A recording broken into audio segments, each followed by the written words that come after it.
मैं तो जल से बपतिस्मा देता हूं। तुम्हारे बीच एक है जिन्हें तुम नहीं पहचानते। वह मेरे बाद आने वाले हैं। मैं उनके जूते का फीता खोलने योग्य भी नहीं हूं। संत योहन का सुसमाचार अध्याय 1 पद संख्या 26 और 27। आज का शुभ संदेश। मेरा मन अपने ईश्वर में आनंद मनाता है।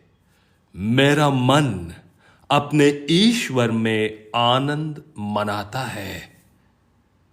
ख्रिस्त में मेरे प्यारे भाइयों और बहनों, आगमन काल का तीसरा रविवार और आखिरी एक सप्ताह बाकी है प्रभु यीशु का जन्म का उत्सव मनाने के लिए। प्रभु यीशु जो मनुष्य बनकर इस संसार में आए थे, जितने नबियों ने उनके बारे में भविष्यवाणी की थी, ये पूरा हो गए। और आज जब हम इस तीसरे रविवार में पहुंचे हैं, हमें और सटीक रूप से आध्यात्मिक तौर पर तैयारी करना है। मैं प्रभु को अपने हृदय में निवास स्थान देने के लिए कितने योग्य हूं। आप लोगों ने यह कहावत सुनी होगी, जिंदगी में एक दूसरे जैसा होना जरूरी नहीं है। जिंदगी में एक दूसरे जैसा होना जरूरी नहीं है, लेकिन एक दूसरे के लिए होना बहुत जरूरी है। एक दूसरे के लिए होना बहुत जरूरी है। शायद वह है हमारा क्रिस्तीय जीवन, वही है क्रिसमस। मैं दूसरों के जीवन में किस प्रकार मदद कर सकता हूं या मददगार बन सकता हूं, बहुत जरूरी है। ना कि अपने ईर्ष्या से, अपने घमंड से, अपने बड़प्पन में जीना।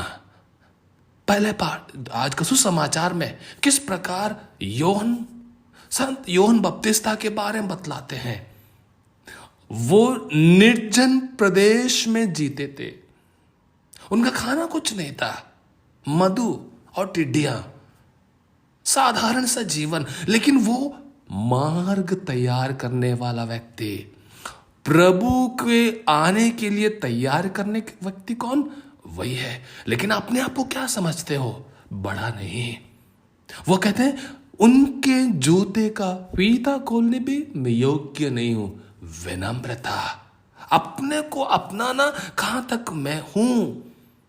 कभी मैं अपने गुरु से बड़ा नहीं हो सकता, अपने मालिक से बड़ा नहीं हो सकता, लेकिन उनकी सेवा करते हुए, उनके बराबर बनते हुए जिंदगी में आगे बढ़ सकते हैं। शायद वही प्रभु हमें समझाते हैं।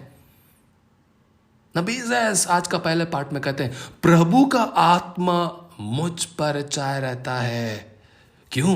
क्योंकि प्रभु ने मेरा अभिषेक किया है। जी हाँ मेरे प्यारे भाई तथा बहनों, जिस दिन बपतिस्मा ग्रहण की थी, वह ग्रहण किया था, वो प्रभु का आत्मा हम सब पर छाया हुआ है। प्रभु ने हमें अभिषेक किया है। लेकिन हमारा जीवन किस प्रकार का है? क्या मैं दूसरों के जीवन में आशा का किरण बनकर जीवन बिताता हूं, या निराशा, दुख, दर्द दूसरों को पहुंचाता हूं?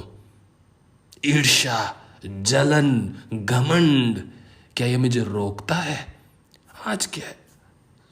पहला पाठ यही है, हम सबको आह्वान करता है, निमंत्रण देता है कि मेरा जीवन किस प्रकार का होना है। और इसके लिए क्या चाहिए? संत पौलुस कहते हैं आज का दूसरे पाठ में, थिस्सलुनीयों को लिखते हुए पहले पत्र में कहते हैं, निरंतर प्रार्थना करते रहें। निरंतर प्रार्थना करते रहें और ईश्वर को धन्यवाद दें। वहां से क्या मिलेगा? हमें शक्ति मिलेगा। क्यों? हमें जो हमें बनना है प्रभु के द्वारा, वो निर्जन प्रदेश में पुकारने वाले की आवाज हमें बनना है आज, ताकि हम प्रभु का कार्य को आगे बढ़ाएं, जिसके बारे में आज का पहले पाठ में बताया है। तो आइए मेरे प्यारे भाई और बहनों, क्रिसमस प्रभु की प्रेम कहानी पूर्ण हुई, उसको मनाने के लिए अपने आप को तैयार करें। आमीन।